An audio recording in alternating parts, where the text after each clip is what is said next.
શ્રી ગણેશાય નમઃ મિત્રો, આપ સૌનું હાર્દિક સ્વાગત છે। અત્યારે પવિત્ર અધિક માસ એટલે કે શ્રી પુરુષોત્તમ માસ ચાલી રહ્યો છે, ત્યારે આપણે સાંભળી રહ્યા છીએ પુરુષોત્તમ માસના પરમ પવિત્ર મહાત્મયની પ્રેરણાદાયી કથા વાર્તા અને મધુર સંકીર્તન। આજે પુરુષોત્તમ માસનો બીજો દિવસ છે। આજે આપણે સાંભળીશું પુરુષોત્તમ માસ કથાનો અધ્યાય, બહુ જ પરમ પવિત્ર અને જ્ઞાનવર્ધક એવો બીજો અધ્યાય, એટલે કે નારદજી અને ભગવાન નારાયણનો દિવ્ય સંવાદ તથા પૃથ્વી પર પુરુષોત્તમ માસના અદ્ભુત પ્રભાવની મહિમાવંતી કથા। જો આપને આ વિડિયો અને કથા શ્રવણ પસંદ આવે તો લાઈક કરજો અને અન્ય ધર્મપ્રેમી મિત્રો સાથે શેર કરજો। જો આપ પહેલી વખત આ વિડિયો જોઈ રહ્યા છો તો ચેનલને સબસ્ક્રાઇબ કરી લેજો, જેથી આવનારા તમામ 30 દિવસના નવા અધ્યાય અને વિડિયોની માહિતી આપ સુધી તુરંત પહોંચી શકે। ધન્યવાદ મિત્રો। દર 3 વર્ષે આવતો આ પુરુષોત્તમ માસ માનવ જીવનના કલ્યાણ માટે ઘણો મહત્વપૂર્ણ છે। ખાસ કરીને ભક્તિ, જ્ઞાન, વૈરાગ્ય અને આત્મશક્તિ પ્રાપ્ત કરવા માટે પુરુષોત્તમ માસ સમગ્ર હિન્દુ ધર્મમાં સર્વશ્રેષ્ઠ અને સર્વોપરી વ્રતરાજ ગણાય છે। આ આખો પવિત્ર મહિનો સાક્ષાત ભગવાન શ્રી નારાયણને સમર્પિત છે, જેમાં જગતના પાલનહાર ભગવાન શ્રીકૃષ્ણની વિશેષ ભક્તિ અને પૂજા થાય છે।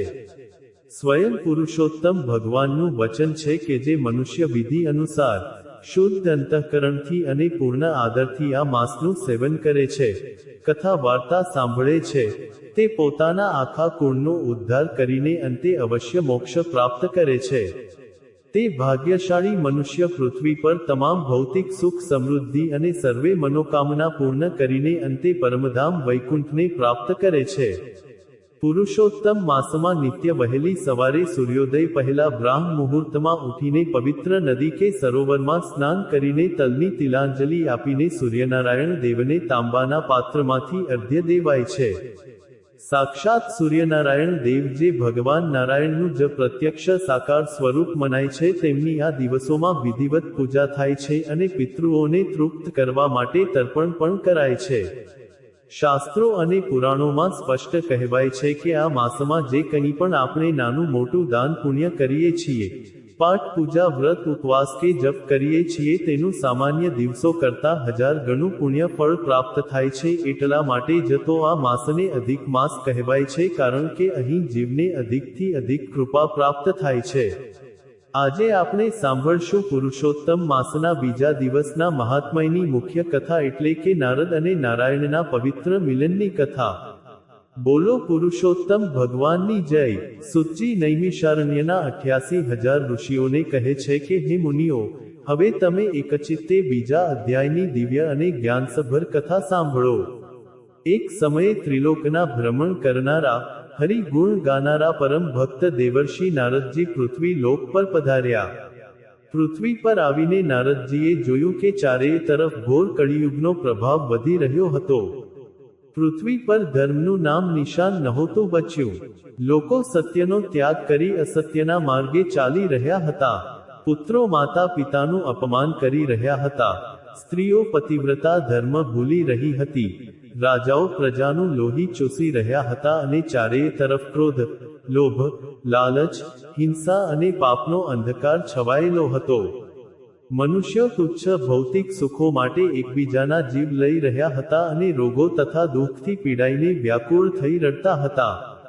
પૃથ્વી લોકની આવી ભયાનક અને દયનીય અવસ્થા જોઈને પરમ દયાળુ દેવર્ષિ નારદજીનું હૃદય ભારે કરુણાથી ભરાઈ આવ્યું। તેમનાથી જીવોનું આ મહાદુઃખ સહન ન થયું। તેમણે વિચાર્યું કે આ જગતના કલ્યાણનો કોઈ માર્ગ શોધવો જ પડશે। આમ વિચારીને દેવર્ષિ નારદજી હાથમાં વીણા લઈને નારાયણ નારાયણ ના મધુર નામ સ્મરણ સાથે પૃથ્વી પરથી સીધા શ્વેતદ્વીપ એટલે કે બદ્રિકાશ્રમ તરફ પ્રયાણ કરી ગયા, જ્યાં સાક્ષાત ભગવાન નારાયણ તપસ્યામાં લીન રહે છે।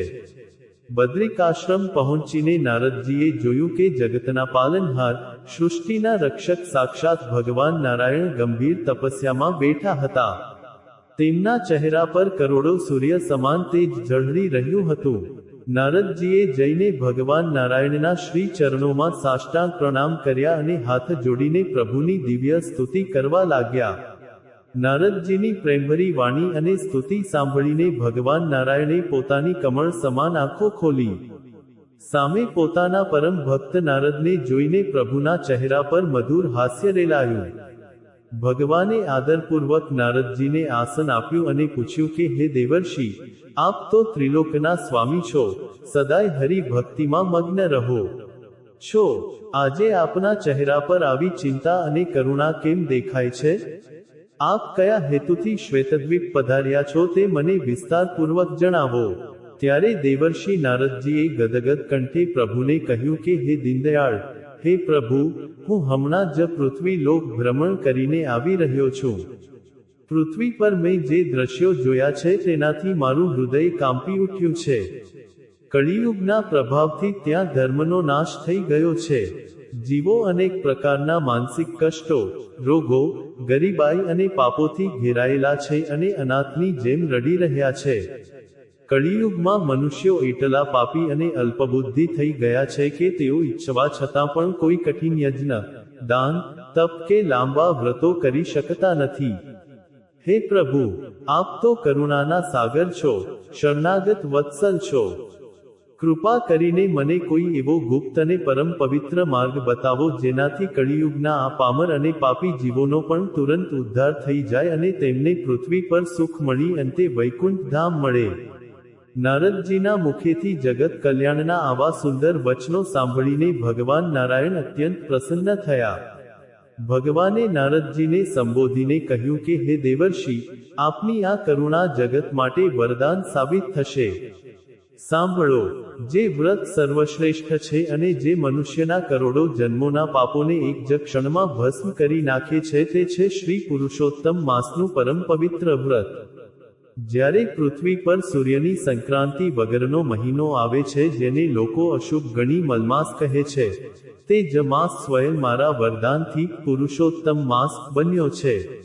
આ માસમાં કરેલી નાની ભક્તિ પણ અક્ષય ફળ આપે છે. આ માસનો મહિમા અદ્ભુત છે. આ માસ કેવી રીતે સર્વશ્રેષ્ઠ બન્યો તેની કથા હું તને સંભળાવું છું.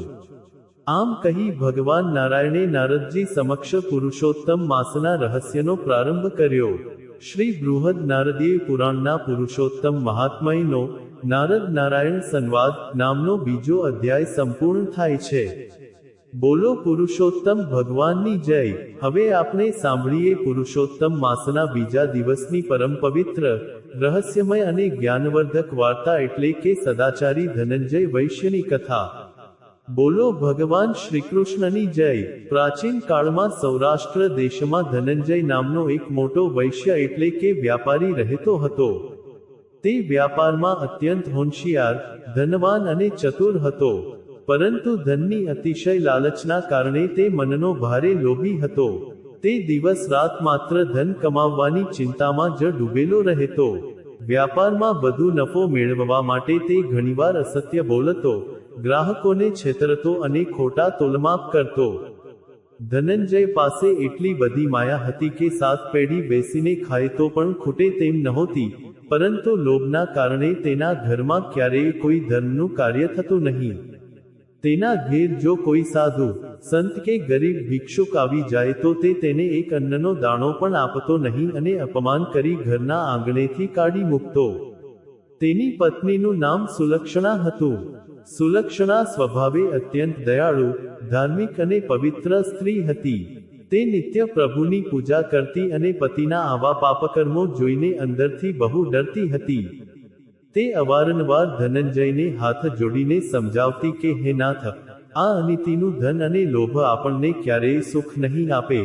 લક્ષ્મી તો ચંચળ છે, માટે થોડું દાન પુણ્ય કરો, ગરીબોને મદદ કરો, નહીતર ભગવાન આપણને ક્યારેય ક્ષમા નહીં કરે. પરંતુ ધનના અહંકારમાં અંધ બનેલો ધનંજય પત્નીની વાત હસી કાઢતો અને બોલતો કે ધનથી પેટ નથી ભરાતું, ધન હોય તો જ દુનિયામાં માન મળે છે.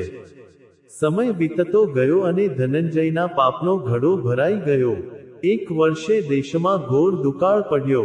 વ્યાપાર ધંધા ઠપ થઈ ગયા. ધનંજયે વિચાર્યું કે આ દુકાળનો લાભ ઉઠાવીને હું અનાજનો સંગ્રહ કરી લઉં અને પછી જ્યારે અનાજના ભાવ બહુ વધી જશે ત્યારે તેને મોંઘા ભાવે વેચીને અઢળક ધન કમાઈશ.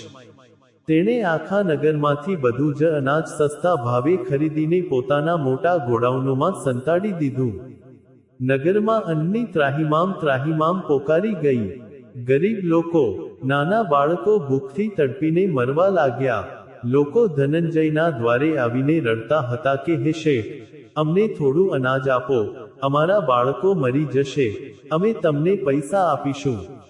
પરંતુ પાષાણ હૃદયના લોભી ધનંજયને કોઈના આંસુ જોઈને દયા ન આવી. તેણે ગોડાઉનના દરવાજા બંધ રાખ્યા અને કહ્યું કે જ્યારે ભાવ બમણા થશે ત્યારે જ અનાજ બહાર નીકળશે. સુલક્ષણાએ પતિના પગ પકડીને આજીજી કરી કે હે સ્વામી, આ ગરીબોની આપણને બરબાદ કરી નાખશે, આ અનાજ વેચી દો. પણ લોભી ધનંજયે પત્નીને ધક્કો મારી કાઢી મૂકી. પરંતુ કુદરતનો ન્યાય બહુ આકરો હોય છે. જે રાત્રે ધનંજય સૌથી મોટો નફો કમાવવાની યોજના બનાવી રહ્યો હતો, તે જ મધ્યરાત્રિએ અચાનક આકાશમાં કાળાડિબાંગ વાદળો ઘેરાયા અને ગોડાઉન પર જોરદાર વીજળી પડી. વીજળી પડતા જ ધનંજયના તમામ અનાજના ગોડાઉનોમાં ભયાનક આગ લાગી ગઈ. જોતજોતામાં ધનંજયનું આખું અનાજ અને કરોડોની સંપત્તિ બળીને રાખ થઈ ગઈ.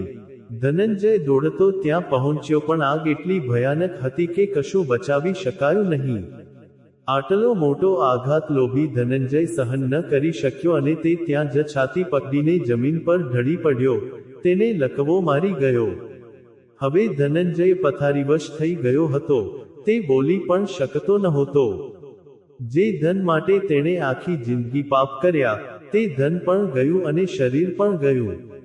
તેના સગા સંબંધીઓ અને મિત્રો, જેઓ ધન જોઈને તેની આગળ પાછળ ફરતા હતા, તેઓ પણ તેને આ હાલતમાં છોડીને ચાલ્યા ગયા. ધનંજય પથારીમાં પડ્યો આંસુ વહાવતો હતો અને પોતાના પાપોને યાદ કરી અંદરથી વ્યાકુળ થતો હતો. આવા કપરા સમયે માત્ર તેની વહાલી સદ્ગુણી પત્ની સુલક્ષણા જ તેની પડખે ઊભી રહી. તે તેની સેવા કરતી અને પ્રભુને તેના પાપોની ક્ષમા માટે વિનંતી કરતી.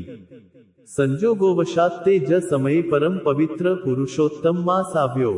સુલક્ષણાએ વ્રત કરવાનો દ્રઢ સંકલ્પ કર્યો. તે નિત્ય સવારે વહેલા ઉઠીને સ્નાન કરતી, પ્રભુ પુરુષોત્તમની પૂજા કરતી અને પથારીવશ પતિ ધનંજયને પવિત્ર પુરુષોત્તમ મહાત્મ્યના અધ્યાયો સંભળાવતી.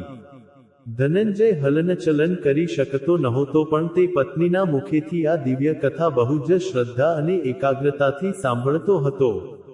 કથા સાંભળતા તેનું હૃદય પરિવર્તન થઈ ગયું.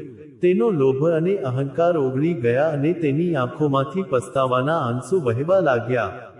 તે મનોમન પ્રભુ નારાયણની ક્ષમા માંગવા લાગ્યો. આખો મહિનો સુલક્ષણાએ વ્રત કર્યું અને ધનંજયે માત્ર સાંભળવાનું પુણ્ય મેળવ્યું. પુરુષોત્તમ માસના વ્રતના પરમ પ્રભાવથી અને કથા શ્રવણના પુણ્યથી એક બહુ મોટો ચમત્કાર થયો. વ્રતના છેલ્લા દિવસે ધનંજયનું આખું શરીર એકદમ સ્વસ્થ થઈ ગયું. તેનો લકવો ગાયબ થઈ ગયો અને તે પથારીમાંથી બેઠો થઈ ગયો. ધનંજય દોડીને પત્નીના ચરણોમાં પડી ગયો અને બોલ્યો કે હે દેવી, તારી ભક્તિ અને પુરુષોત્તમ માસના પ્રતાપે મને નવું જીવન મળ્યું છે. હવે આ ધનંજય ક્યારેય લોભ નહીં કરે. તે દિવસથી ધનંજય તદ્દન બદલાઈ ગયો.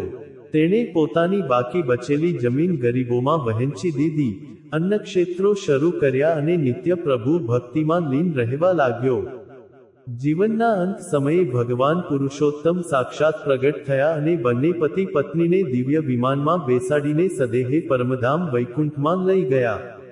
હે ભગવાન પુરુષોત્તમ, જેવા તમે ધનંજય વૈશ્યના પસ્તાવાને સ્વીકારી પત્નીની ભક્તિથી તેના પર પડ્યા અને તેનો ઉદ્ધાર કર્યો, તેવા આ પવિત્ર દ્વિતીય અધ્યાયની કથા કહેનાર, સાંભળનાર, પૂજન કરનાર અને વિડિયો જોનાર સૌ ભક્તોને ફળજો અને સૌનું મંગલ કરજો.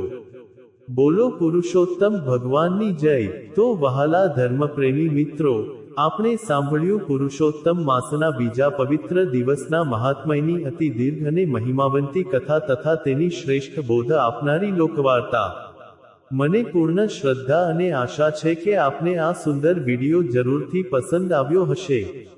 આવો હવે આપણું મન અને વાણી પવિત્ર કરવા માટે 2 મિનિટ પ્રભુના શ્રી ચરણોમાં ધ્યાન ધરીને ભગવાન પુરુષોત્તમનું પરમ મધુર અને દિવ્ય સંકીર્તન પ્રેમપૂર્વક કરીએ.